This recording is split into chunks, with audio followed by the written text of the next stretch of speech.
টাকা ছাড়াই নাটোরে ট্রেইনি রিক্রুট কনস্টেবল টিআরসি পদে চাকরি পেয়েছেন ২৪ জন তরুণ তরুণী। অভিভাবকরা জানান, কোনো প্রকার হয়রানি, সুপারিশ এবং ঘুষ ছাড়া ১২০ টাকা খরচে চাকরি পেয়েছেন তারা।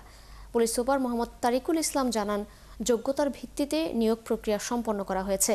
নিয়োগপ্রাপ্তদের উচিত দেশপ্রেমে উজ্জীবিত হয়ে সততা ও নিষ্ঠার সাথে দেশ ও মানুষের কল্যাণে সবসময় কাজ করা, বাবা মা এবং বাড়ির অন্যান্য সদস্যদের যথাযথ দায়িত্ব পালন করা। এ সময় উপস্থিত ছিলেন নাটোর অতিরিক্ত পুলিশ সুপার মোহাম্মদ ইফতেখায়ের, সদর সার্কেলের অতিরিক্ত পুলিশ সুপার মাহমুদা শারমিন নীলি সহ পুলিশের অন্যান্য কর্মকর্তারা।